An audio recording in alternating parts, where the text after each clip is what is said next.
I want to start by welcoming all of you to this webinar, the fourth installment of our Unlimited Mind series. And also welcome Edd Edwards. Edd spelled EDD. The extra D is for different. And he's wearing some little fake Zoom sunglasses right now. So he's already showed up as different. But what that really means is that he's been a scientist of his life since he was really a very small child. Just to give a little bit of background, although I may ask him to talk more about this for us, is when Edd was 6 months old, his grandmother began to do healing with him. He was not a healthy baby. And by the time he was 2 years old, she was teaching him how to manipulate energy. She was a healer. Edd doesn't call himself a healer. He calls it bio-intrinsic resonant healing or energy. And we'll get into that some more. What is this force? And I don't know that we have an answer, but it sure could be a really good conversation to explore. And then maybe quite a few of you are here for the reason that most people are, and that's to feel that energy, to be affected or influenced by it. Edd has worked with so many different labs. I think he may be one of the most studied energy activators, as he prefers to call it, in existence, and the different labs. And most interestingly, as a scientist of his life, he has used every single experience in a lab to perfect his abilities, refine and perfect and polish and increase them. And so the thing that he does that, as far as I know, nobody else in the world can do is to influence people through gravity waves. Can you just say something about that, Edd? Let's start hearing from you, and then you can go on that demo whenever you're ready. Yeah. Okay. Yeah. This energy, like you said, my grandmother cultivated in me as a young child. And it's something that should have been being cultivated in all the kids and everything. I watched other kids in my community have these special gifts like I had in preschool. But by the time we got into the first and then second grade in school, they quit playing with it. It got stripped away from them. They were told, and as I was told many times, we were playing with the devil. Stop playing with the devil. You're not supposed to play with the devil. I got locked up in closets. The preacher caught me a few times and stuff. He'd lock me up in the broom closet and stuff and say that's for sinning with the devil. All kinds of crazy shit where I come from. And they just beat it out of all the other kids and everything. All of you can be doing what I'm getting ready to show you if you'd have been allowed to grow up playing with this energy and stuff. And so I grew up in a rural country controlled by the Southern Baptists, didn't know about anything outside of what they wanted you to know about and stuff. And so it's kind of a rough growing up. And then as I come on up in life, I was always into science. I wanted to be able to explain this energy. My grandmother kept calling it the Holy Spirit. She kept telling me, Eddie, this is the Holy Spirit. We have the ability, you, I, and our ancestors, to be able to call on to this energy. So she kept referring to it as the Holy Spirit, but I'm a scientist. I need to measure it. I need to understand it. I can't understand it if I can't measure it. If you tell me that you're causing a miracle, I want to know what are all the mechanical functions that made it happen. That's the way I cause my brain to understand and make things happen. And that's what's made it so great being understudy for 31 years. Because I walked in that first physics lab in 1994, and they had that equipment there that would measure this charge density pulses and stuff. And until I walked in that lab, the strongest they'd ever measured was 98,000 microamps coming out of the hands of one of the Tibetan monks that practice the Tai Chi or Qigong or whatever like they do. And until I walked in there, that was the most living good and Getty I'd ever seen. And when I got a hold of the machine, that thing rattled out at 440,000 microamps the first time. And I just kept nearly doubling it from there on. Once I learned how it was reading the measurements, reading the electricity that I was generating. Once I got an understanding of how the equipment worked, I was able to increase the effects in my brain to be able to enhance what I was producing on that machine. After about 2 years of working with them in the Palandia Biophysical Laboratory, understudy about every weekend there for about 2 years, I was able to deliver nearly 2 million microamps. This is for these doctors, these physicists sending there saying, okay, we believe your brain is doing this to cause this to happen. And once I got a grasping on what they were explaining, I could get a feeling and sensation in my head, and I was able to increase the electrical capacity, Fantastic. increase it like crazy.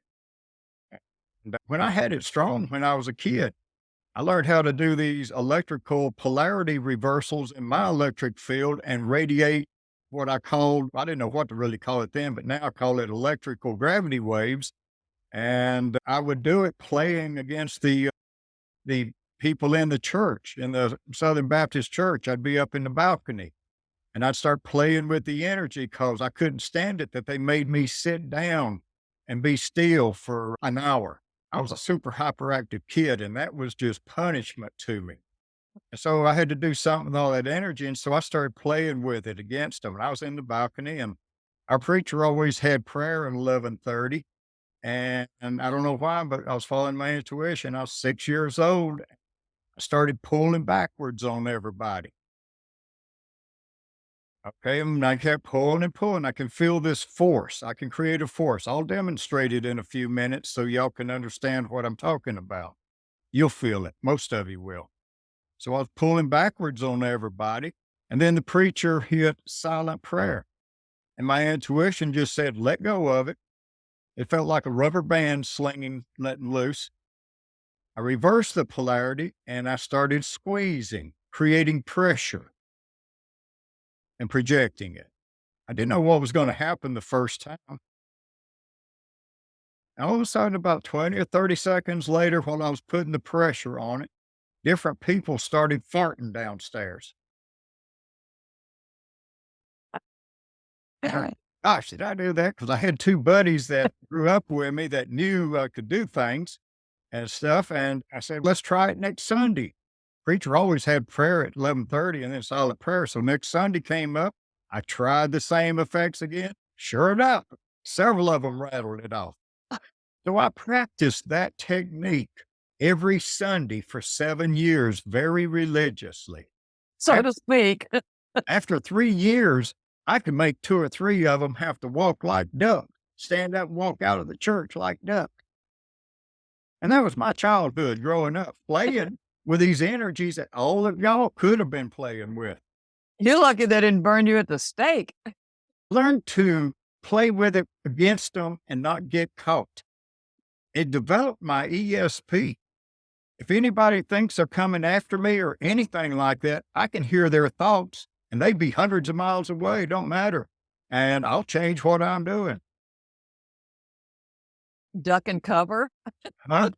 Like Yeah. duck and cover. Yeah. There's some old redneck boys there that did find me one day there and they learned not to sneak up on me. All right, guys. So let me give y'all a demonstration so you can understand what I'm talking about here. If all of you out there could stand up for me. I'm All going right. to up here so I can stand up. And maybe if you can turn your computer screen so like I just did. Yeah. Oh, the lighting. Yeah. I Yeah, guess great. that's right. How about I need to. All right, everybody stand up. Now, do an evaluation of your body. If you've got any aches and pains or problems anywhere in it, just take a notice to them what they're like right now, and then we'll check it again when we're done here. All right, everybody stand up there.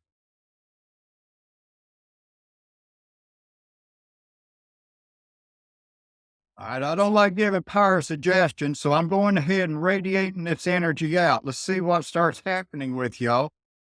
I'll let you know here in a minute or so.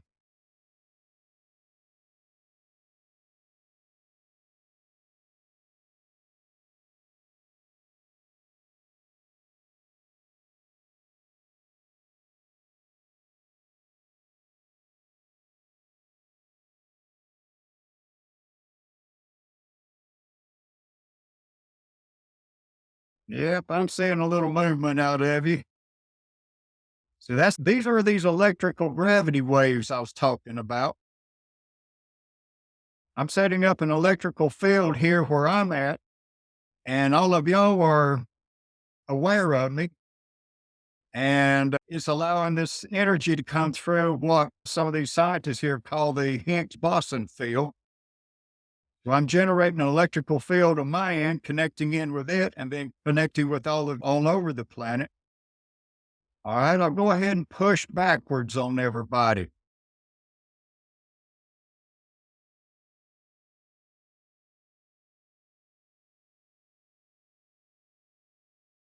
So I'm just creating a DC field and pushing backwards on everybody. Okay, now I'm relaxing it. I'm reversing the electrical polarity, and this will pull forwards on you. Be careful.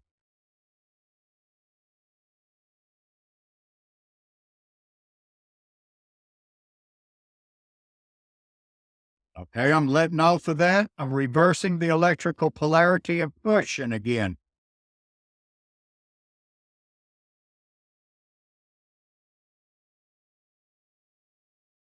So each time I reverse the polarity, it'll get stronger on your end because your bodies are getting acclimated to this electricity again. So I'm pushing with it right now. How many of you, just raise your hand, how many of your fingers are tingling? Okay, now we'll reverse the polarity again and pull.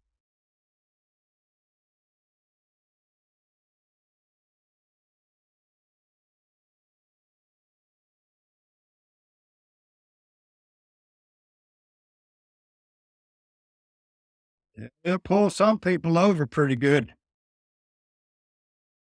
See, that's what I was doing at 6 years old in the church, except I was using it to expand and contract them to cause the expulsions of gas. I ain't gonna do that here, though. Thank you. All righty. Sit down now, everybody.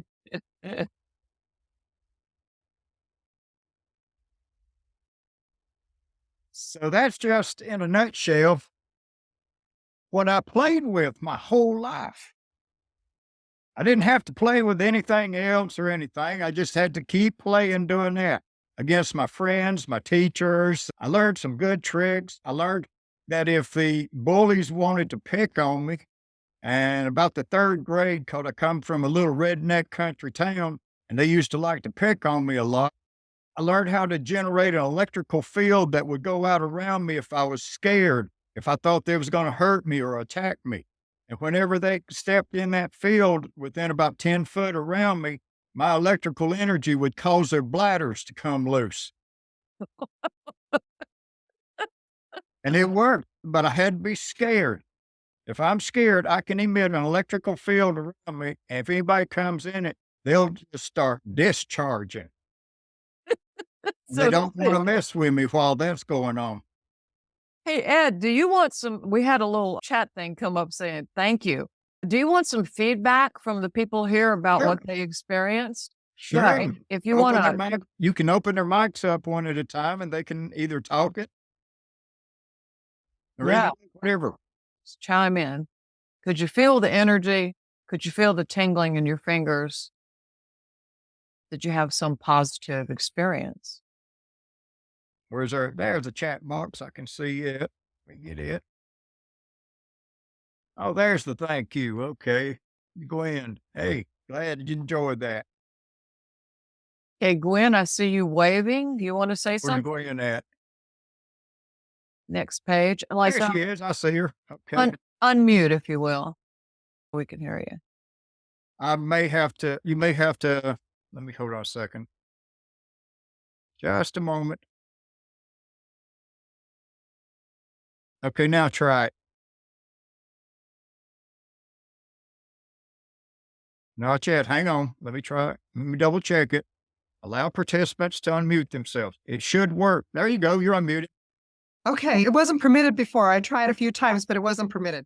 Anyway, It'll work yes, I now. felt I felt that very clearly. Thank you. I've been dealing with a cold sinus infection, a cough. That's why I've been shutting out so you guys don't have to watch me blow my nose and cough.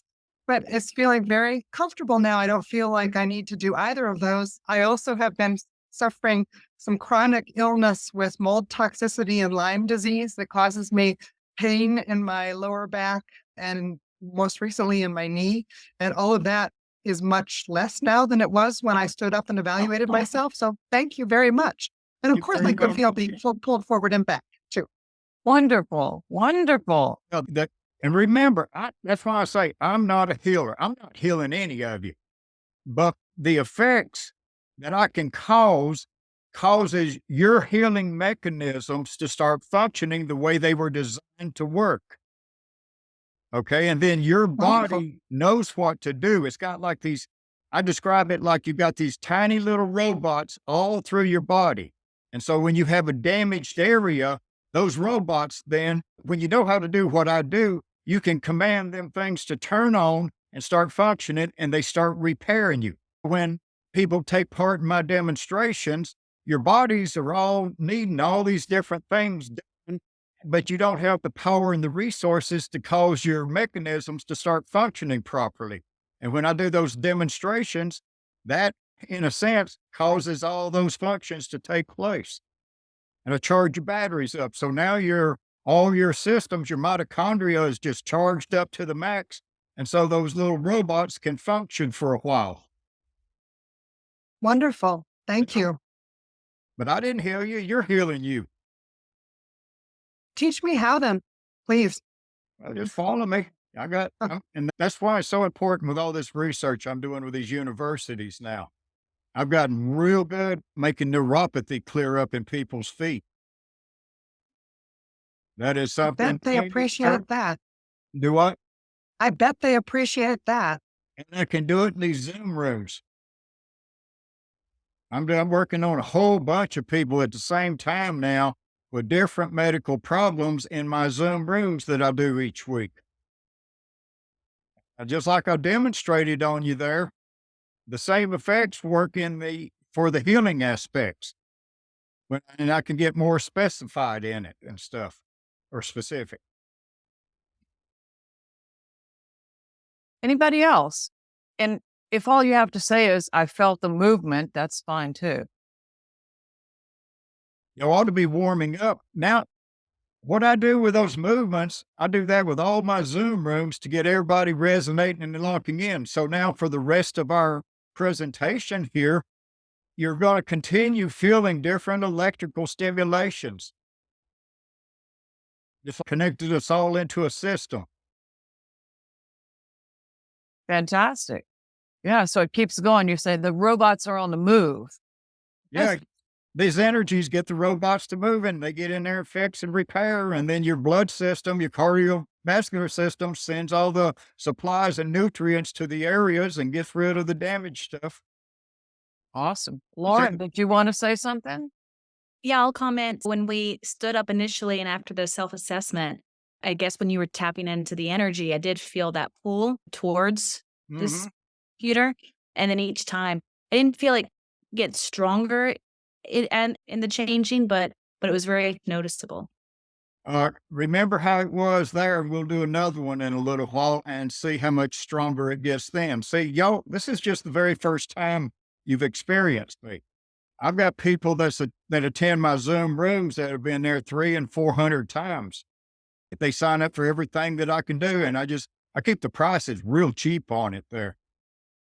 That way I can work on larger numbers and stuff. And the more, the merrier. It's like stacking batteries up. The more people with hurting, pains, and problems, when I turn this energy on and lock into them, it's enormous, the amount of electricity that flows through the whole group. But remember, all I got to do is act like a guy pumping gas over here and pumping and pouring it on. Y'all are the engines, the operating systems. I'm just supplying a huge amount of this, as Grandma called it, the Holy Spirit energy. I call it bioenergy, bio-intrinsic resonant energy. I can stand around with a group of people around us and people not even knowing what's going on. And I can just all of a sudden turn this stuff on and rev it up real high. Everybody in there will start looking around at me, start tingling, and just start all kinds of craziness. I love going to New York City because I ride the subway and there are people waiting on the subway. I stand there and play with energy and not push them toward the thing, but make them lean backwards away from the tracks. Have you tried to work on an inanimate object? What do you I mean, mean? not an inanimate, but an inorganic. Don't have any effect on inorganic other than instrumentation. Like Ross and John and all these labs around the country that study me there, I can affect their instruments. I Yeah. guess that's inorganic. Yeah. Yeah. I mean, I But- can't just look at something and make it jump off the table. Right. But also, those are electrical. Yeah. Yeah, I can affect the layer. That's why they don't want me on commercial aircraft. So you drive everywhere, right? And I learned. I kept wondering when I was growing up why all my hot rods and everything, I had to tune them up. My buddies didn't have to tune them up about every 5 or 6,000 miles, and I was having to tune everything I drove, all my hot rods, my 426 Hemis, everything. I had to tune them things up about every 700 or 800 miles. It's just burning up the electronic system. Back then, I didn't understand that this energy was causing interference in the old stuff like that. And so I finally got smart and bought a diesel car. Haven't had any problems since. That's pretty funny. I've learned to just try to drive diesels only, and I don't have problems. All right. Does anybody else have any comments or questions? This is a great I time see for some in questions. the chat there. Jason, I see him. He felt the pull forwards, nothing backwards or tingling, nothing tingling in the fingertips. Okay. We'll see how it happens again when we do this again in a little bit. Like I said, the very first time people do it with me, it takes a little doing. Yes, Karma. Hi, I think that's me. Yes. Thank you for this. So I actually have a question. At the beginning, you had mentioned that you weren't going to use the power of suggestion. So you didn't tell us what was happening. And that Mhm. was really great because I was able to experience the move forward. However, then you did say backwards. And I noticed that every time you'd say that, so I didn't experience anything going backwards or the things in my hands. And I know that the video that Oksana had shared, so I had watched that of you earlier, and I was experiencing that. And I noticed that, again, it was the movement forward that I could feel, but nothing else. Do you have any thoughts on why some people It- do feel some things and not others? Yeah, that happens with a lot of people until they've experienced it 2 or 3 or 4 times. It's just like your systems are. See, when they tore this away from you when you was a little kid, you were doing what I'm doing right now when you were probably 3, 4 years old. You were doing all kinds of things. But when they took it away from you, when they shut it down in you, they turned off a generator that you have in your head. That's all they had to do was turn that generator off and make sure you didn't play with the energy so it kept it running. And that generator is what makes me be able to use all levels of consciousness simultaneously because my generator is pumping out 2 or 3 million microamps of energy continuously. Running it through my systems, allowing me to do this. And then I'm able to like latch on to energy. These scientists, they keep coming up with all these crazy contraptions to study me with. And then they say, dang, there's energy out here away from you that's activating when you do your stuff, So another reason not to be in airplanes. Thank you.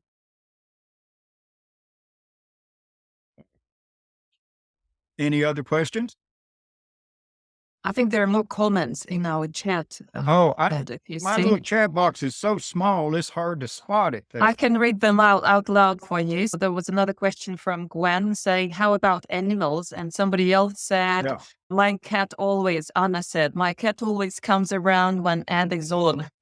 Yes, everybody, pets and animals always come to them when I'm doing stuff with them. And some of my best paying clients was horses. Stuff. I used to get pulled in when I lived in towns or cities that had racing horses or show horses or this and that. And once they learned what I could do, I got pulled in to work on horses and animals and all kinds of things. And we did studies back in the around 2000 to 2003 where we was doing brainwave studies between me and dolphins. We were seeing effects and everything. I wish that study could have kept going, but the guy that was doing the studies a year or so later developed cancer and passed on real quick there. So that was the end of that study. But we've got possibilities for more studies like that coming up. Like I say, I've been freaking them out here really good lately. I like walking into these physics labs and these doctors and this and that and just lighting them up, lighting everybody they got there up and lighting their patients up. And they can't explain what's happening yet, but they're trying to measure it. And through their measurements, hopefully they can get a better grasp on it. So that's There is another question. Did you notice influences in brainwave amplitude when connecting to another? Judith, she showed that there with a study she did with me and my partner, ex-partner. Them.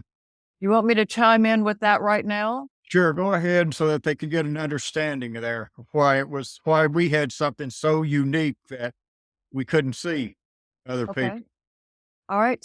I actually forgot we were going to do this. So I'm just scurrying to pull it together. But I'll just start right now by saying if you go to institutefortheawakenedmind.com, this website, there is a link here for research. And I take it you're following me. And then what you want to look at is mind mirror studies. And then over here, study on healer Edd Edwards at the Rhine Research Center, Duke University, August 2019. What was really fascinating about this study is that we've also got this on our website that hosts the Eureka Times newsletter. And J.B. Ryan was the first real parapsychological researcher in the United States. And so this is a really world-class center. And I did this article at the time. Leahy, a co-energy healer with Ed for a while, and John Cruth were here in the Biophoton lab. And they were trading energy at one time. It was insane to watch them both light each other up. There was so much gamma amplitude. You had to keep adjusting the voltage on the mind mirror to just see what they were doing. But as this article showed, in fact, I think, I don't think you'll be able to hear this sound, but this is a wonderful recording that shows change in the energy. So as Ed is turning it on, most people have 1 to 4 biophotons per half second. Yeah. Mhm. And Ed is up in the, I don't know, what is it, Ed? It's just huge. When they tell me to turn it on, I can crank it up into the millions. I used to, and now through working with them in the labs there all these years, we didn't practice on making it bigger.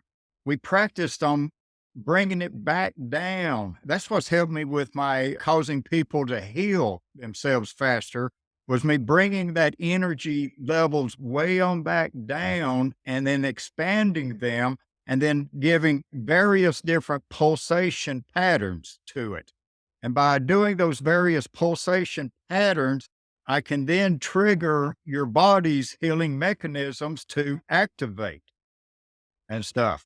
Yes. And so my daughter, Rachel, and Brayton Ong, who's the software developer of the Mind Mirror Portal, we were all there at Rhine. And there's this great video. I won't play it now. You can go back and later and look at it. And he's not telling her which direction he's pulling her. And she's just like a pendulum flopping around like a fish. And he did the same with us. So we were much amazed. And it talks about the research that Ed has been doing with Ross Dunseith, the co-director of research at the Monroe Institute. in the copper wall room, the random number generator. And here's Ed all hooked up to this big EEG, 32 channels of EEG. Here's Andrew at the mind mirror controls. He was monitoring me on the left and Ed on the right. I'm going to show you these brainwaves in a few minutes. And that's the two of us all hooked up. And so what happens in here is that this room is completely blacked out. There's a taped up hole where electrical wires go through the wall. So it is totally dark. And that is how John, with his special equipment, is able to measure biophotons, which simply means light, ultraviolet level frequencies of light that are not there when regular light is there. Yeah. So then here, there's this wonderful study where I'm explaining at length what I'm going to show you in a few minutes. Here it is. This is great. Here is Ed right here, and then Leahy on the left and Ed's on the right. And they're just whacking out this huge amount of gamma and mind walking, as I call it, through a resonance. And what brainwave pattern that one went into, the other would follow, and back and forth they went. You can see that here, this is Ed me. So this is me, this is Ed. And so you see that this is not me, not my delta. He's whacking out some left brain delta and I'm following it. And you can see that we've got a lot of similarities up here also in beta. And at this point, there's a 6 hertz. So there's resonance between the healer and the recipient. You can see that in the brain waves. So there's a 6 hertz theta that's generated here. And also some activity down here in delta. And we had very different brain waves to start with. And so here, Ed is turning on a whole lot of left brain gamma. And for me, this translates into a right brain evolved mind pattern. And I had a lot of incredibly vivid imagery. And then Ed goes into this diamond pattern where this 6 hertz bar of theta almost overwhelms his 9 hertz bar of alpha. And then same thing's happening for me. Yeah, tons of similarities in the brainwave patterns. And just to make this make a little bit more sense. So here is the beginning of the session. Of course, Ed is moving some, so we have to take into account what's happening with signal quality and SEMG. That's why I left these windows up here. So I'll just put it on stop and let it start at the very beginning. So I am in an awakened mind pattern. I had just come back from the Monroe Institute, a really particularly tiring program because of things that were going on. And this isn't a bad brainwave pattern that I had to start with. This is just noise up here at 60 hertz. It wasn't a bad brainwave pattern, but it wasn't a very stable brainwave pattern either because I was so tired. You see, I've got more activity here in the left brain, but I'm basically in an awakened mind with some gamma occurring up here at the top. Whereas Ed is blasting out from the get-go all this gamma, especially left brain gamma, but also right brain gamma. And you can see that there's a little bit less amplitude in his theta because his concentration of consciousness is up here, lighting me up, as he says. And then I just made a little note at 624. So I'm in an awakened mind. He's in a gamma sync wave pattern. And so what he does is connects me like a tractor beam with his brainwave pattern, and I start to replicate now he's coming down to an awakened mind. See, he's coming to where I am and picking me up, and then he's turning on his gamma here. And that starts having profound effects on my brainwaves in terms of consistency. Right here, it just brought me down to a 9 hertz alpha peak, dropping down to more my subconscious mind. So then my subconscious mind starts to amplify. There's some effects down here in delta, and then we start tracking each other in delta. Now he has, I'm going probably too fast for those of you who aren't aware of brainwaves. So let me just do a little bit of frame by frame movement here. Okay. I'm down in delta, connecting with the field. He's up in gamma in the field, transmitting these high frequency brainwaves to me. But I'm also in a pretty deep meditation state right here.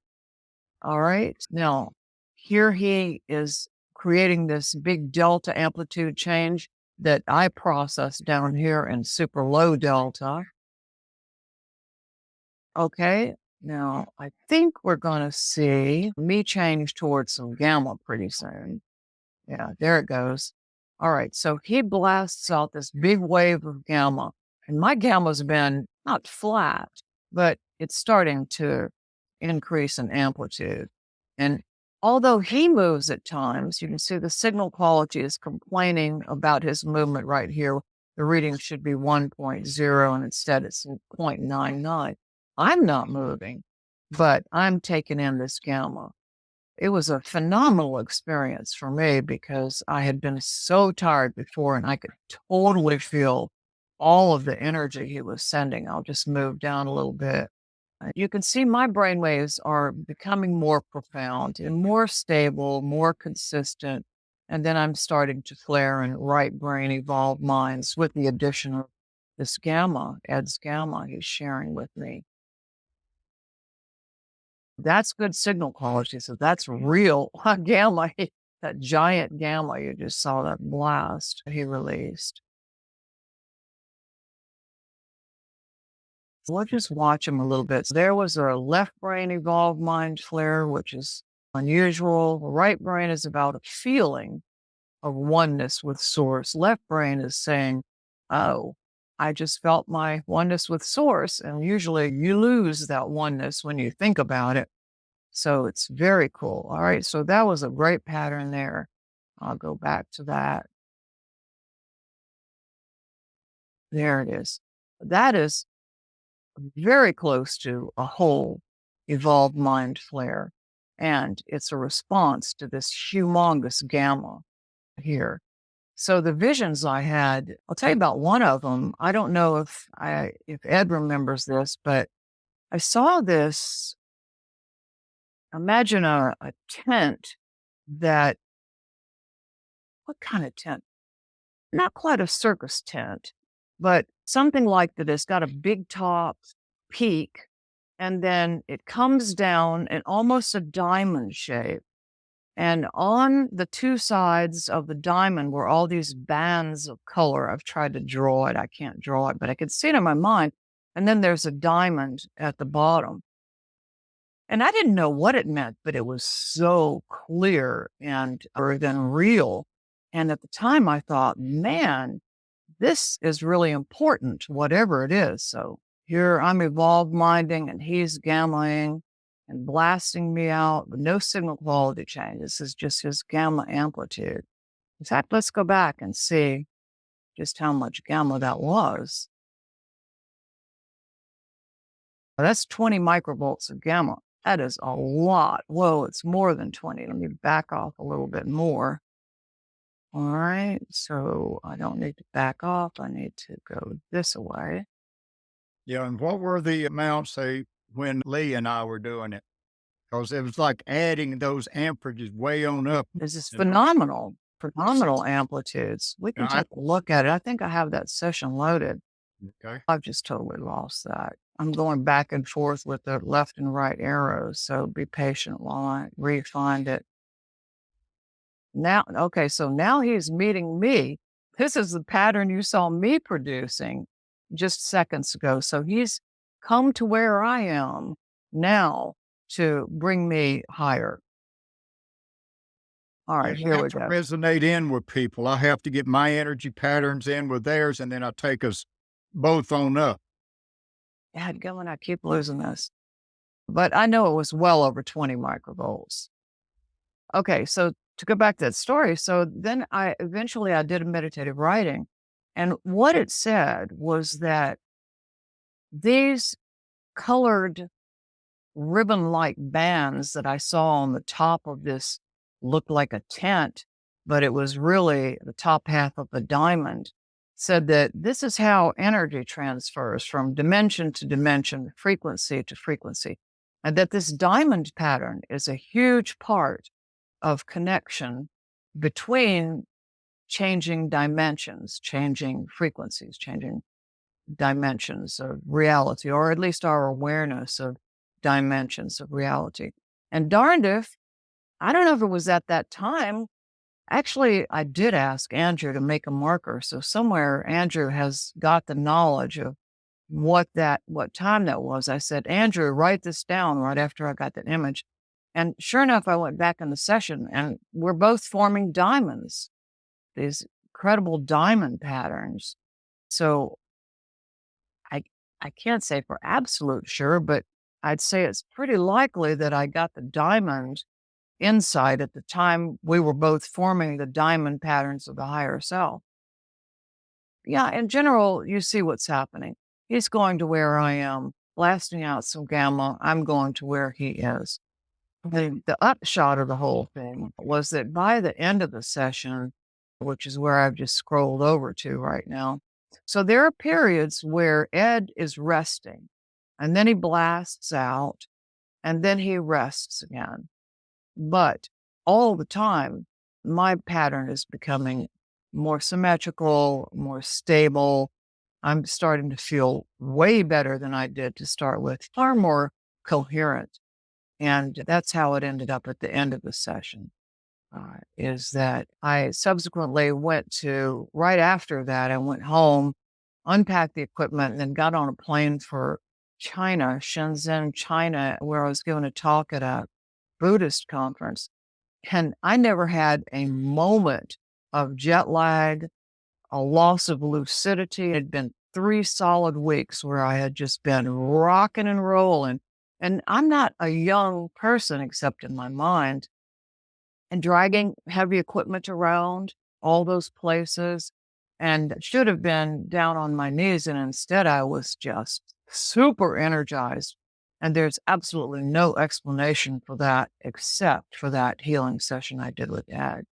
So for more details on that, please just go to the Institute for the Awakened Mind website or to the IAM events.tilda.ws website, which is the webinar website where we have the Eureka Times article, because Oksana was able to, she's our magic maker, she was able to employ on the IAM events website some videos that we had taken that are just phenomenal, showing the biophoton increase and also showing my daughter Rachel swinging back and forth like she's on a trapeze.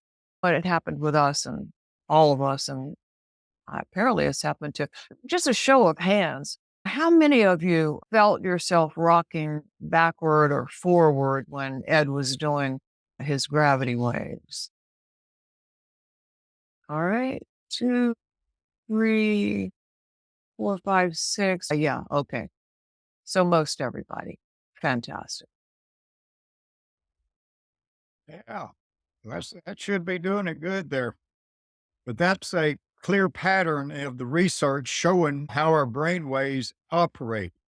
And she was going about where I had my partner, Lee. I got lucky when I found her because I've been looking my whole life for somebody that had the same electrical energy and never seen it anywhere. Just stumbled onto her in New York City. But then we parted ways this past March and stuff. But tell how you met. I love that story. He spotted her on the street, right? You followed her into someplace and said, wait. No, we were both at a lecture that our mutual friend invited us to. And she was sitting up front, and I can see if you got energy coming out of you, I can see it. And she had energy radiating out that was just reflecting. And then I was standing over by the door talking to somebody when she walked out. And I could feel that same force pull and push me like I did on all of y'all. And I've never felt that coming out of anybody else, anywhere and stuff. And so that is a very rare ability there to have that. She just had it naturally. And then, so once we joined up and connected and then got into the research at John's and then with you and with everybody else, we were able to take our brains into a coherent state there. We were just, it was just something that cannot be replaced. So I'm going to go on to singular with it and everything, because I doubt if I'll ever cross anybody's path again that had that kind of electrical radiation. Yeah. Yeah. But you might. Let's say that you will. Yeah, the door's open if it happens there, but I've been looking my whole lifetime since a little kid, and I've never crossed anybody's path that did that to me. Yeah. Like I said, I've been all over New York City, all over. I'd walk through Central Park there. If you're doing that form of energy, you'll stand out like a sore thumb to me. Yeah, I believe it. I believe it.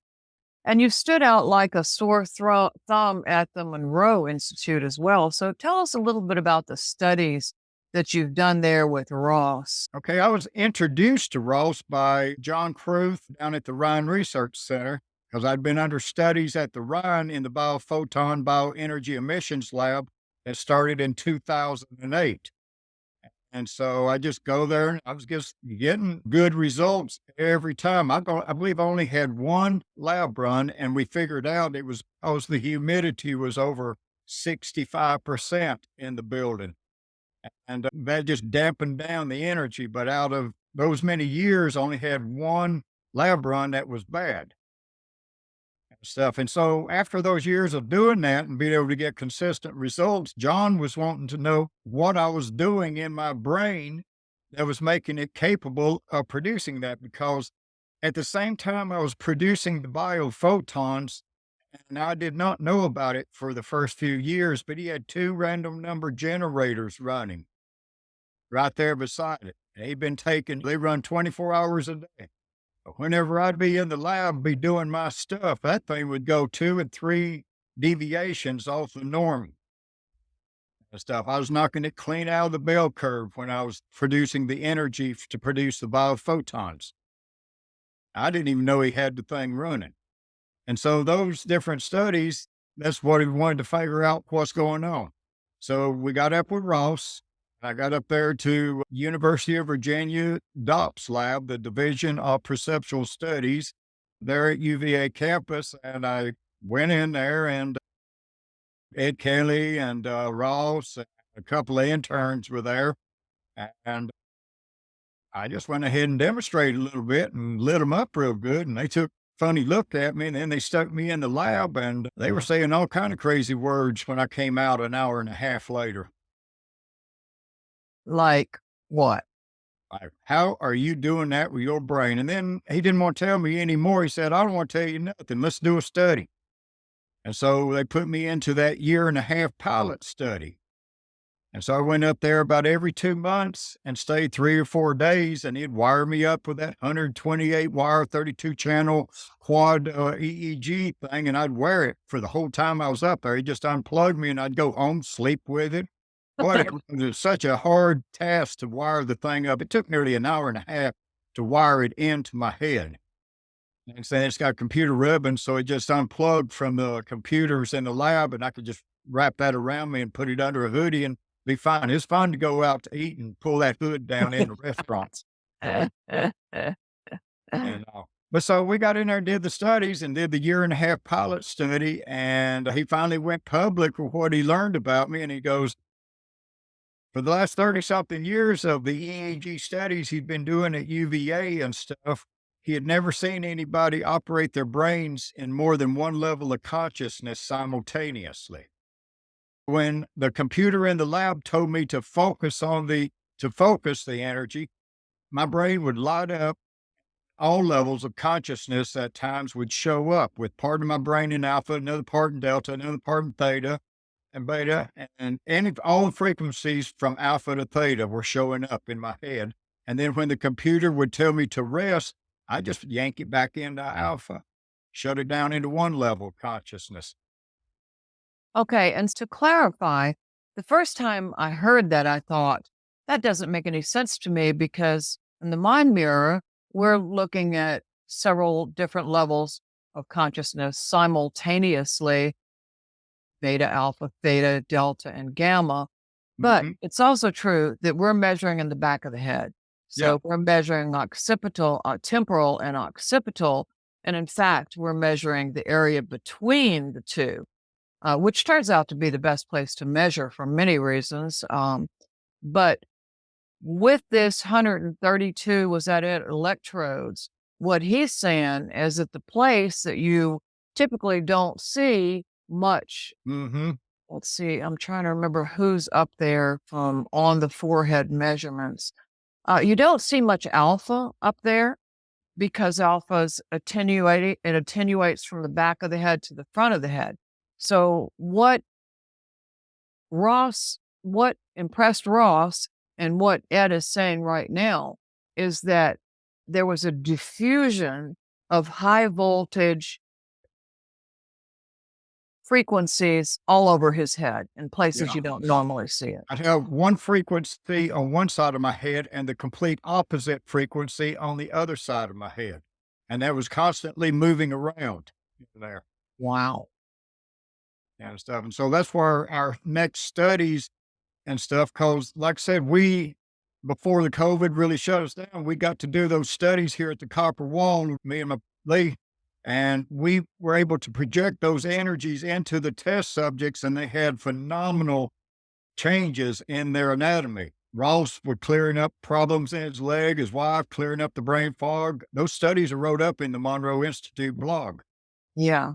And stuff. You can find that from me and Lee. And then these recent studies, you can find where I'm finishing the studies. And now from the results from those studies, we're taking it to the next level. Ross is designing very special sensors to put on the participants. And we're setting up another camera. See, those first studies, I was in the lab when I was projecting the energies at the subjects and getting the 2 to 3 volt increases in the body potentials. We're setting up the Zoom camera so I can do the same effects like I'm doing with y'all right here, but be hundreds of miles away from the lab to study the effects of how that energy is transmitting into that.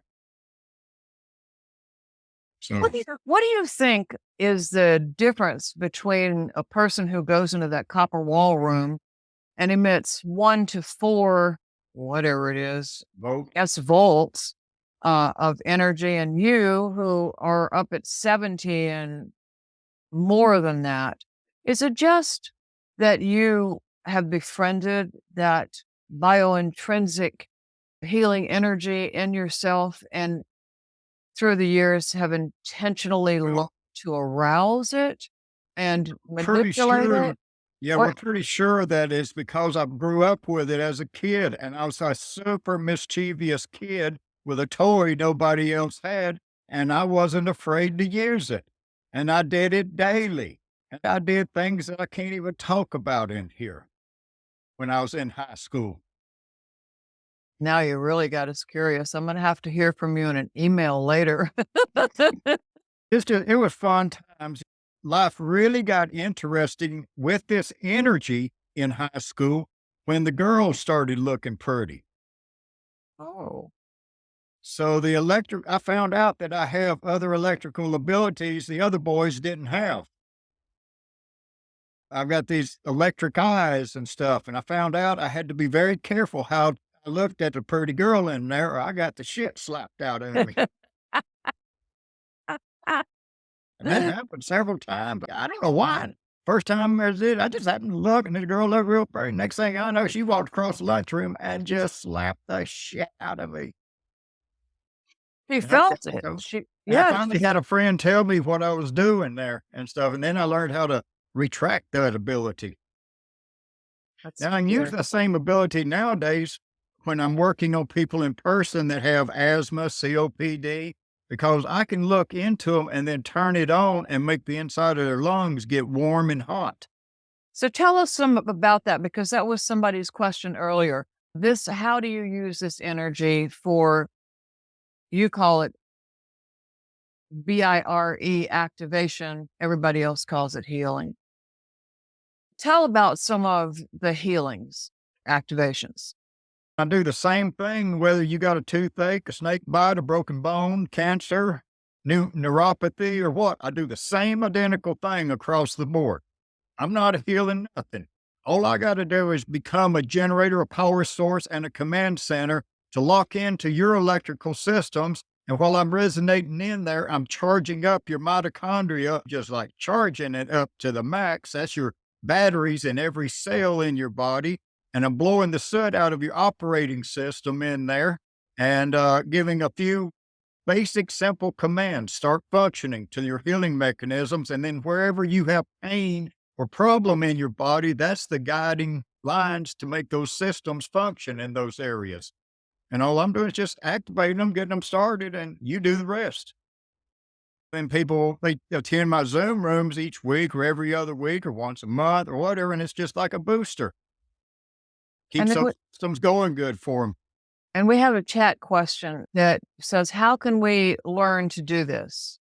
I teach some courses. I've got a video on demand on my eddedwards.com website. It's called Restarting the Brain Generator. We got to get your generator cranked up again. That's what got turned off in you when you was a little kid. You've got to get that thing back to producing these higher electrical currents in your head. Then those extra higher currents activate the other levels of consciousness and your other systems. And then that's through practicing techniques. It's like doing push-ups. I've developed different techniques for people to do, but it's like doing push-ups with the muscles in your brain. You've got to do a whole bunch of them to make it strong. I can get you doing things pretty quick, but then to make it really up at, I don't know to what level you'll get it to. I do know that the children that I'm teaching it to, they're already pushing around other kids and teachers and parents mentally. On Sunday evenings, I do a program called Awakening the Children. I work with kids and their parents from the age of 5 to 20. And I teach the kids how to do these energies, or I just guide them because they're still doing them. It hadn't been beaten out of them yet. And so I just give them a little guidance, and boy, they taking off. They're healing or helping their parents to heal their stresses and all kinds of things. I'm about maybe sometime we can do another show. I can silently block them out completely, but let the kids join in and let y'all experience them. That'd be fantastic. It'll be audio only. I can't do any video with them. Because their age. Yeah. Okay. I wonder, since you're talking about arousing the current, if the mind mirror couldn't be a good training tool. It could. I think if we get a protocol. That's what Ross likes about what I did with the long range stuff is I've helped him set up the protocols for testing other people. And so he set up a technique there using Skype and the EEG system up at DOPS up there, and letting the computer tell the person on the Skype other end either focus or rest and run the studies. And I was able to blow the machine. I had about a 30 or 40% success rate with causing positive effects in the lab from 300 miles away. I knew that you did that with the Levengood and his geophysicists, as they had, I don't want to say it's spectrometers, they had some kind of instruments for measuring Earth energy and which frequencies were being activated in the Earth. That was Charlie Plyler, EFRAD, Extremely Low Frequency Research and Development. And he was a deep space radio telescope engineer. And so he designed the equipment, the EFRAD equipment he basically designed it for picking up precursor signals to earthquakes. But he kept getting all these anomalous signals. It turned out it was me showing up in his equipment. I found a letter in the Society of Scientific Exploration from him back in 1996 or 7. And he was asking everybody in the science community who was experimenting with extremely low frequency stuff, that he was getting anomalous signals, and the Navy, Department of Navy, it wasn't nothing they were doing. It wasn't nothing anybody else. He had access to everybody, and it wasn't matching up with anything. And I looked at the timing when he said he's seen it most actively happening. And that would timed out about the same time me and Dr. Levingood were doing long range experiments. And I wrote him a letter up and I just said, I might know where they're coming from. Let's try something. And so I told him to watch his equipment 3 days from a time. I gave him a date 3 days later at 3:13 p.m. And at 3:13 p.m., my alarm went off and I went out there and locked onto it, played with the energy real good there for about 7 minutes and then turned it off. About 15 minutes later, Charlie called me up on the phone, just a foaming at the mouth. He Said, picked it "Look, up. that's the source of these signals I've been getting." Stuff. He was just freaking out. He drove over to where I lived there. He was on my doorstep the next day. He wanted to know what kind of instrumentation I was using to cause those signals to go through the planet that he was picking up like that. And I was living in a big old barn, old ranch house barn upstairs with the garden and tractor equipment out at the end. And he said, "You got to have radio equipment around or something around here to cause that." And I said, "Heck, all this out there in the barn's an old moonshine still." And that for sure. And stuff. And I said, "Here, stand up." And I was about 20 feet away from him. And I turned it on like I did with y'all, and it didn't take but about a half a minute. I had him pushed up against the wall. I was So that he rocking all over believed you. the place. And he said, "Oh, hell, we got to do some studies." And so that's when we started. Boy, I could light his equipment up anytime he wanted me to. He measured you at, among other frequencies, especially at 2 hertz. And I've Yeah. been meaning to tell you that there's a book by James L. Oshman, Mhm. Oschmann, and he did a lot of scientific studies on energy healing. And he found that 2 hertz is the frequency of the human nervous system, which would make perfect And that's sense. why I'm having such good results with the neuropathy and all these other things with people. Yeah. I get a hold of stroke patients that got paralyzed limbs, and I can build an electric field out of my hand and shoot it into their either fingers, if it's their arms, or through their feet or whatever. And it'll cause them to start wiggling their fingers just sporadically and stuff. Then I can reach up by their head and then I can wiggle their fingers and then let go. And then they start getting feeling and sensation back in them, in the paralyzed limbs. I've had several people get nearly full movement back after about 30 minutes exposure with it. But it doesn't work on everyone. Mhm. Why would it work on, because, okay, so That's why we need this the research. it's the source energy that's doing it, agreed, Mhm. but it is registering as electromagnetic energy and gravity waves as frequency, as things that are clearly measurable. So, yeah, why would it work, those efforts, say, on one stroke patient, then there's another stroke patient and nada? I don't know. I don't have the answers to that. That's what I wish, but I do know that in the very beginning days when I was doing it, it was like it would work on about 6 out of 10, but now it works on 9.5 out of 10. Just in the last 2 years, it's gotten to where it's just gotten super intense more. But I have done a huge amount of sessions in the last 2 years. Right now, I'm averaging, anywhere between 50 and 150 people on each of my Tuesday or Thursday night things, and that's been going on for years. So tell people about that now and how they can log on to that. If you go to my website, eddedwards.com, EDDEDWARDS.com, you'll find a little brown box at the top of the page where you could register for my Zoom rooms. I'm getting ready to I'm going to add a 10 a.m. one on Wednesday mornings for the people in UK and other countries that can't make it to my night one. I'm going to have about 3 Zoom rooms a week. I got 2 now. And you just come register, and if y'all write this down, I'll give you 2 free visits. Oh, Buyer, BIRE, all in capital letters, BIRE 002. So come try it out a couple of times, see what it does for you on me. Yeah, and it might be that people will learn more of what most seem to be asking here is how can they do that for themselves?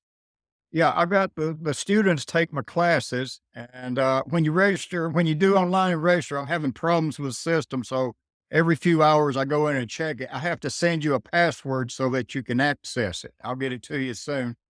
And you take that and do that class, and then you come to my Zoom things and stuff, and that kind of gives you the extra knowing. So you practice the techniques that I teach you about in restarting your brain generator, learn those techniques, and then attend these little Zoom rooms here and there. And if you take the class, I'll give you a code to come in after you try it 2 times free. If you take my class, I'll give you a code to come in for 50% off on all the Zoom rooms. After that, it's just like a teaching tool, and that winds up to about under $10 each time. You're so affordable, Ed. My grandpa taught me in business in the studio there, don't try to make your money off of everybody. Make a nickel off of each one of them. Clever. Clever. It works good. It's been growing. Something happened here in the last 4 to 6 months. It's just different shows and stuff I was on, but I got a break somewhere and it's just exploding right now and stuff. And then I found this TikTok. You've heard about that stuff. They allow you, when it first come out, they only allowed you to do 30 seconds, then a minute time. And I couldn't get up enough really energy flow going in a minute, but now they got it up to 10 minutes. And I've been doing some TikToks for about 6 to 8 minutes where I'm demonstrating the energy in the video and I'm getting feedback like crazy. They sharing that things all over the place. And then my numbers are increasing on these reservations for the Zooms and stuff. Like I say, it's like stacking batteries. The more people I can get in there at the same time, the better the effects will be in everybody. Yeah. Amplified fields. Yeah. Yes. We have a question in chat from Lauren Hall. First, she says, what constitutes children? Pre-puberty, little children you're working with? Or Those that really haven't got into the educational system so heavily. If I can get to them while they're still 5, 6 years old, 7 years old, it's just a matter of handing it to them and then just giving them a couple little simple things to play with. And then they keep playing with them.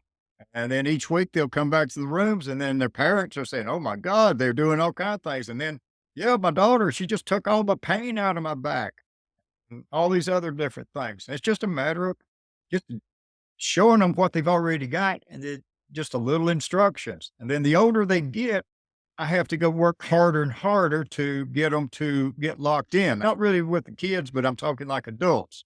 When you get on up past 30 and stuff, it's like having to break down blockages there to get you to reprogram, to re-understand what you really are. And they tried their best in their teachings and educations to convince you you're something that you're not. not something that you are. Yeah. Yes. And so we have another question from Lauren. Should people do anything to be more receptive to receiving the support of the energy? Are they more receptive if they're healthy? Clean diet make any difference? Should they be grounded? That's the number one rule with my energy is never ground your feet out. Never walk on bare ground or that'll short this high levels of energy out of you. You'll never be able to do what I do if you walk on ground and grounding. This is electrical.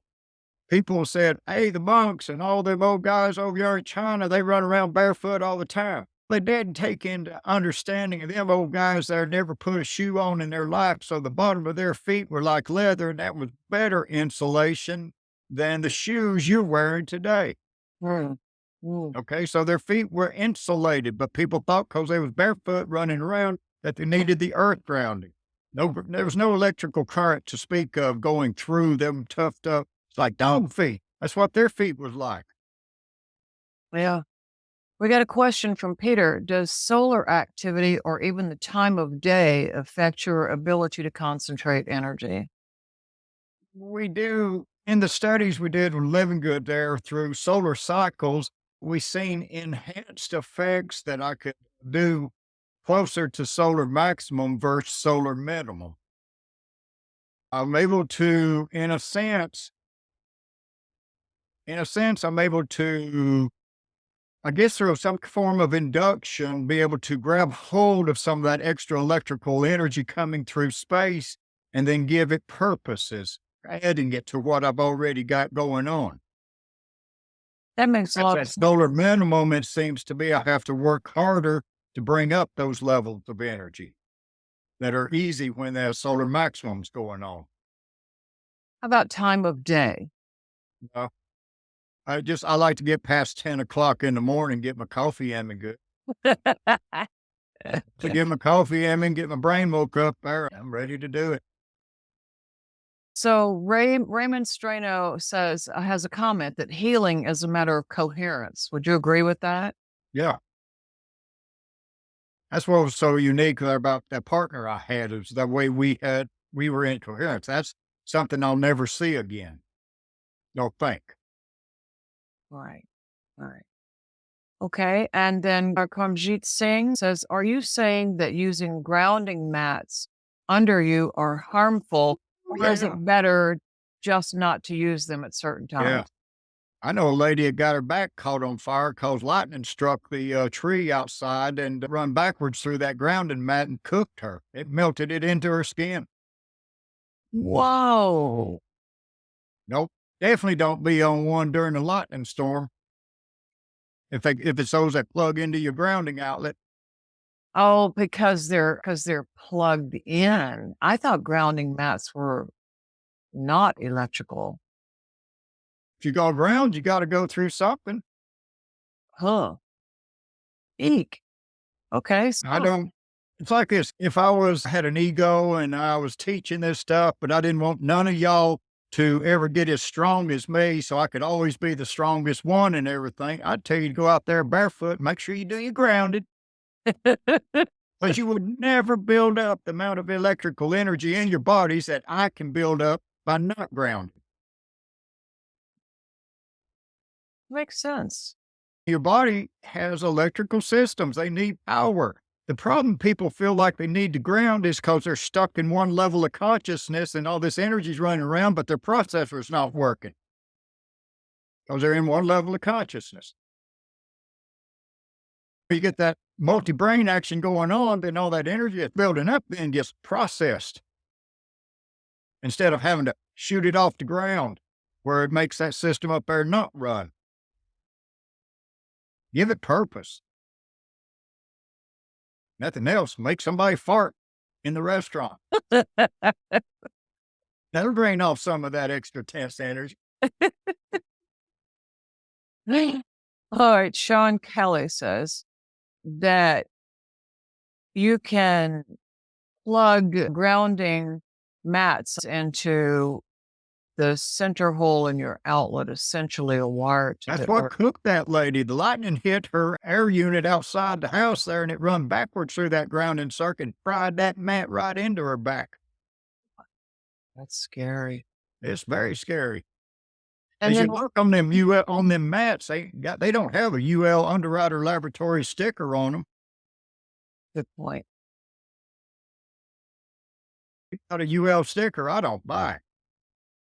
Lauren, you might have to activate your mic to clarify this question. Can you speak on then how to manage mental mania if a person retracts from grounding? Oh, you mean that we need to be grounded to become more coherent and balanced and connected to the earth.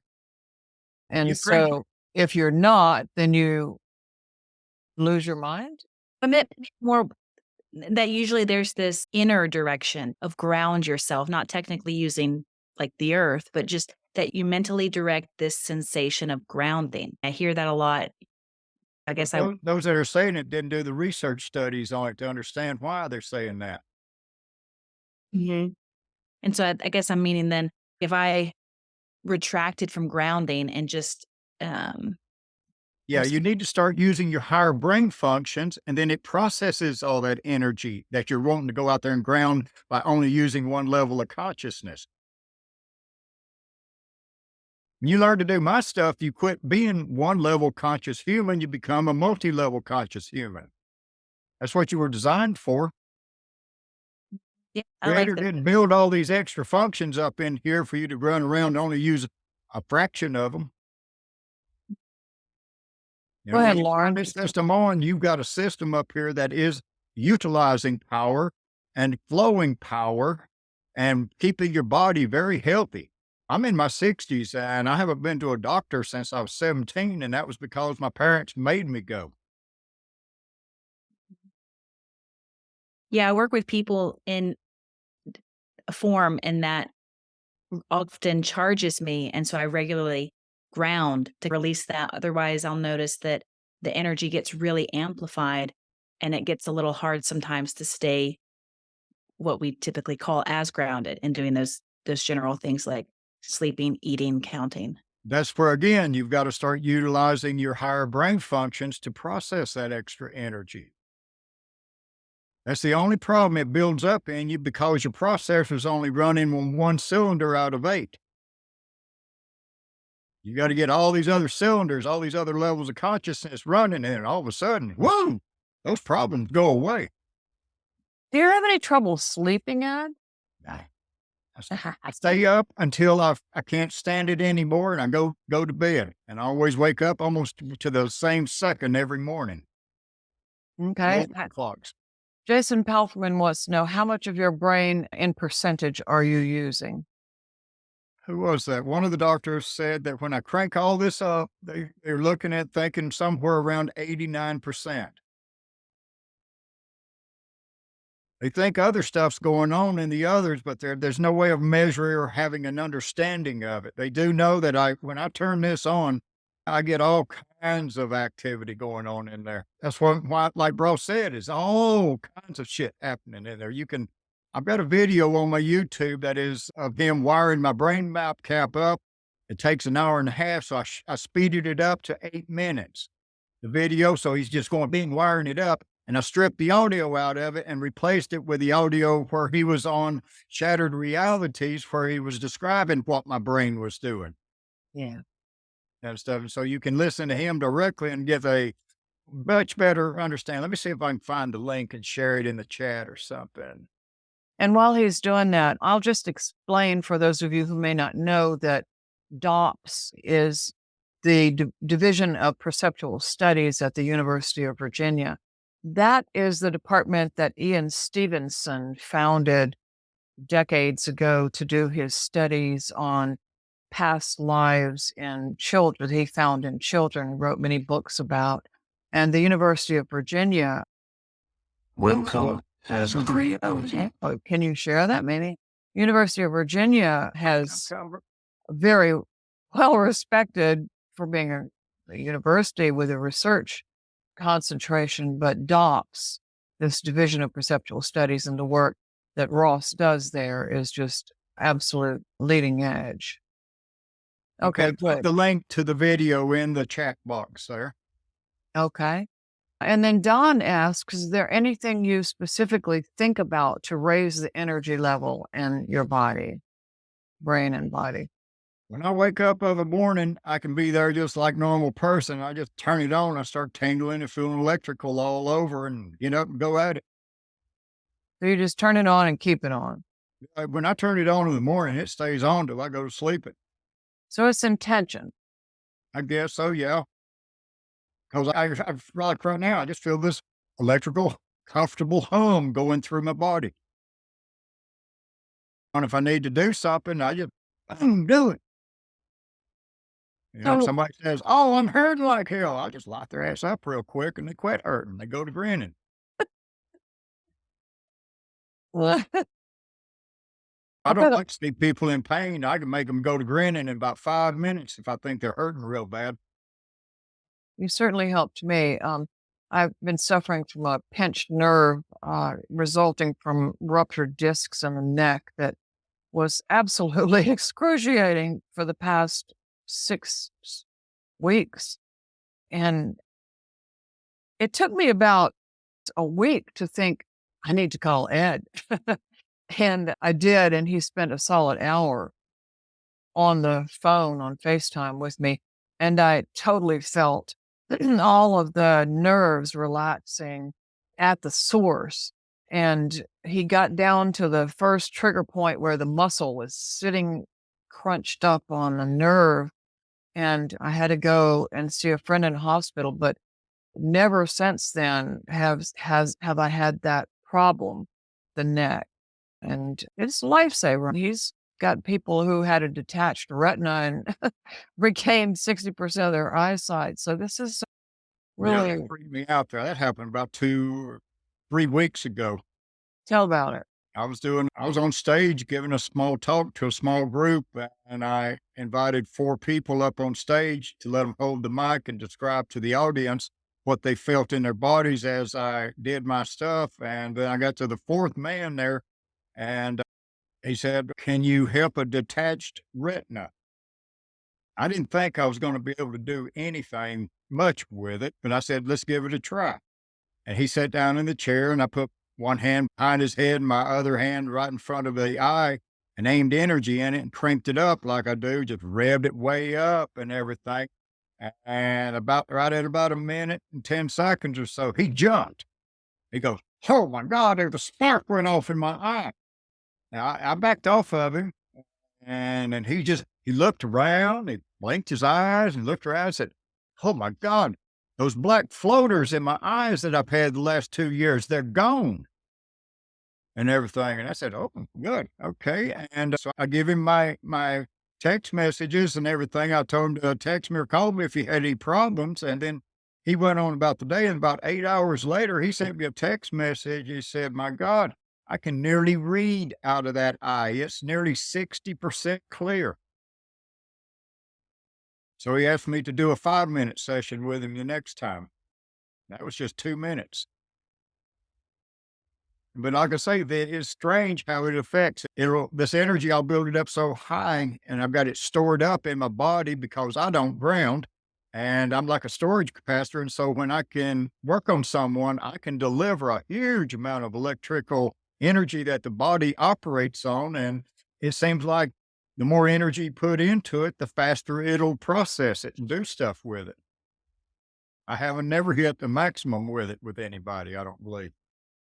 I've had people with neuropathy for 18 years in their feet, and I wish it had happened to everybody. And that's why I say we need more research. But I'll have them sit down in a recliner and leave their shoes on and kick back, and I'll run this energy through their shoes into their nerves of their feet and everything. And about 4 or 5 minutes later, their feet warm up and they start getting sensation and feeling back. And it just has an amazing effect with them. It's just with everything. It's just I'm like a generator, and I can send command signals, and you do the rest. All right, y'all want to see how strong it is? Try another demo. Sure. All right, everybody can stand up for me. Let's see here. Oh, wow, it got dark already. Yeah, same here. All right, everybody stand up there. Okay. Now, have your feet just a little closer than normal.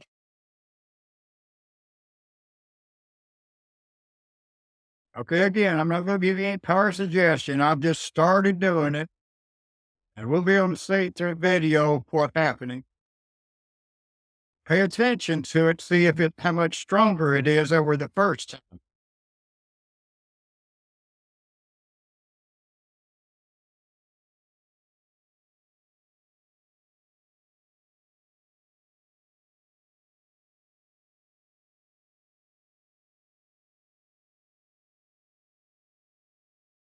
The one lady on top, you might want to sit down. That's really affecting you.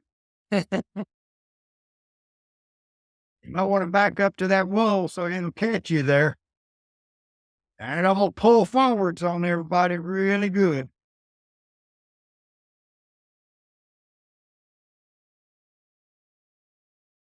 Yeah, it looks like they're coming forwards. Okay, now I'm going to reverse that polarity and push backwards.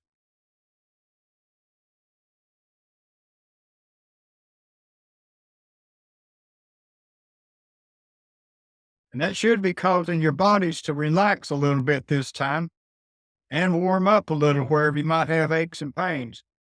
I'm going to let off of it. Now I'm going to pull you sideways, but I ain't going to say which way yet. Let's see which way y'all go.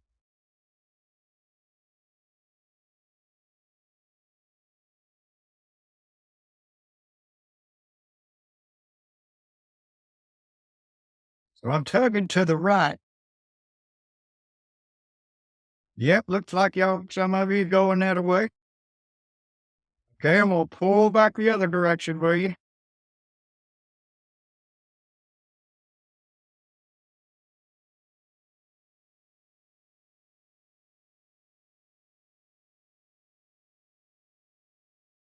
Okay, I'm going to let off. Now we'll pull forwards again.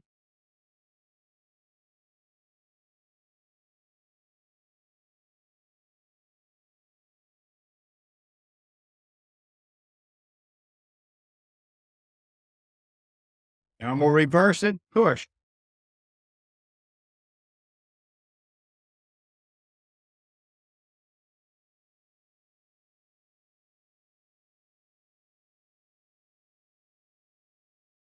All righty, now sit down. Let's see how that did. Does that feel a little stronger to y'all? It did to me, but I didn't go side to side. I only went forward and backward. I saw a few of them there. Jason went sideways on us. Yeah. Yeah, pulled up to the right. I could feel that. Yeah, you definitely got it. And That was good. I learned how to use that on the preacher to make him dunk in the baptismal pool. I dropped him one time and then holding that microphone, he came out. No, you're Yeah. not serious. You pushed him in the pool? I was up the balcony there and I started laying him over and he just kept going, went to the baptismal pool. Broke. Okay, feedback from anybody else. Side to side, backward and forward. Feel it? Did you feel it more? Kathy? Yeah, just I apologize. I've had to have my camera off, but this time, yes, I felt it more strongly. But I had a question because when you did the two questions, when you did the side to side, I went left when you said you were pulling right. So I went the opposite way. And also, I'm recovering from shingles nerve pain on my left hip and low back. So when you did the side to side thing and I went left when you were pulling right, it was definitely hot and on fire in that spot. And then as soon as we stopped going side to side, it subsided. Mm-hmm. I just thought that was fascinating. Wow. And you'll notice a healing effect there will take place in it now. Yay. Thank you. Yeah. Is there weird about going side to side the opposite way? No, that's what happens in some people. Okay. Hello? Hello? It was definitely stronger. I'm familiar with you, Ed. Oh, yeah, I know the name. I've followed you for years. Yeah. I wanted to tell you that the first time, it took about an hour before I had some relief on my sinuses. Mm. But Mhm. it's due to my age. I don't know. Maybe old people heal slower than young people. I don't know. But it was definitely very strong. And when you pushed me backwards, I was glad I had a massage table behind me because I had to sit down on it. Yeah, that's what it is. I would have fallen. And you're talking about children. I have two great grands. The 4-year-old plays with me with the energy, but I'm not so sure that she's a redhead. I don't know if I want her to know all this. She's going to make me fall down. Yeah. Well, did you bring her to one of my things there on Sunday night? I can't, I'm not the mother. I'm the great grandmother. And Oh, okay. have the parents there yet. Yeah, you've got to get the permission of the parent to bring them in. I know, but they know. And when she comes here 3 days a week, I do daycare. She's, remember, we have to do this. We have to do So this. that's before it's been stripped away from the kids. Yeah. That's where I want to catch them at. If I can catch them like that, then they'll do greater than what I'm doing now. I so appreciate what you're doing. I've been a healer for many years, but I so appreciate what you're doing. Thank you. Well, I'm having fun. It's fun working with scientists. My whole life has been about science and research. Don't call this a miracle. Explain to me what processes are going on, what mechanical functions are going on to cause these effects. I can then relay that and teach from that. Yeah. If I understand it. I mostly function on intuition. That's me too. I'm all intuition, but I want to put a measurement to it. You're doing a great job, and this is wonderful. So you just start creating these new humans. I'm having fun with these new humans. Why do the children really like to study this with you, Ed? Is it curiosity to them? Or do they actually, Kalyana has said, at first I felt my aura fill up with energy, then perceptibly shift in the directions you called out. Is it that they feel the energy? Yeah, they That's feel what it, then they're able to recreate it. Once they feel it, then I show them a couple simple techniques, then they can run around the house playing with it. I've got parents now telling me they've laid their phones down to play with this energy. Wow. That very over time. So I get them in there playing with the energy, and they don't want to play video games. They're having more fun because they can feel this. They can stand up to their brother over there across the room and mentally push and pull him off balance. Kids love that kind of stuff. So you, Ed. Did you want to say something, Sean? I've lost the screen here. There it is. Anybody else have any questions or thoughts they want to share or feelings?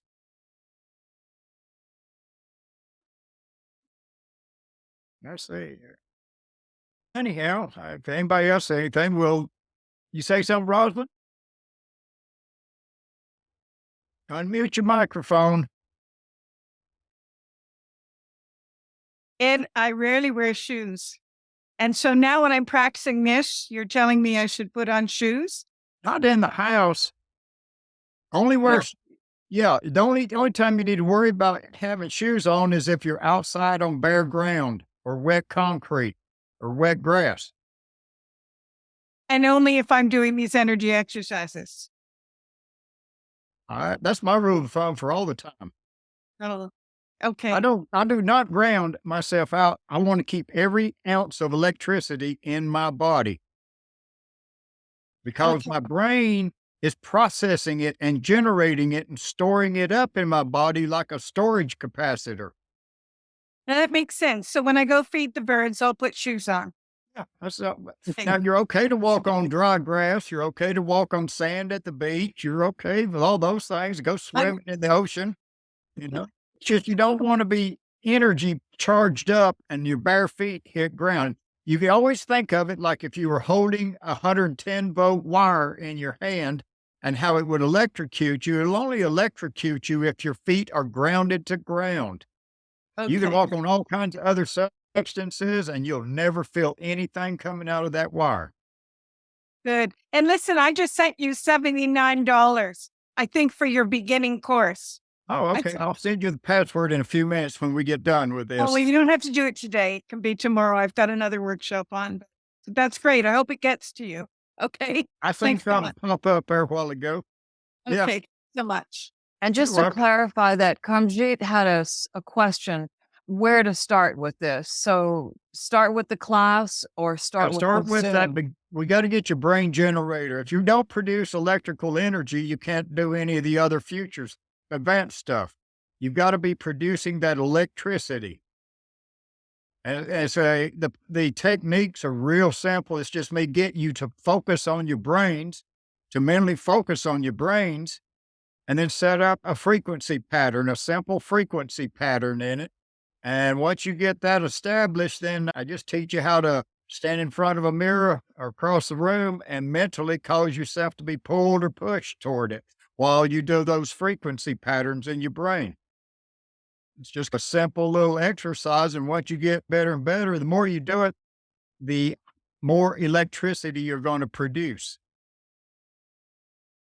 And you suggest that we are in a safe place because I really felt your pull and I was afraid of toppling over. So I was saying, don't go any further back or no further forward.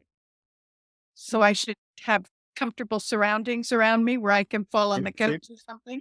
If you're doing it yourself, you're okay, but maybe back up to the wall and stay about 2 or 3 inches off the wall behind you, and that'll catch you if it hits strong pushing you backwards. Okay. Okay.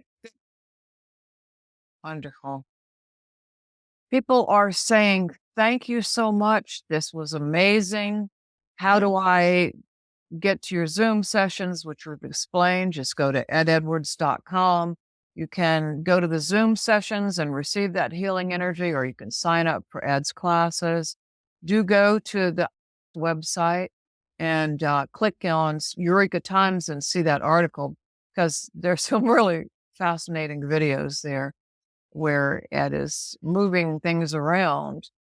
And we want to thank you so much, Ed, for moving us around today and moving our consciousness around, because you say, and you are proof that everyone is this energy and has the capacity to do what you do.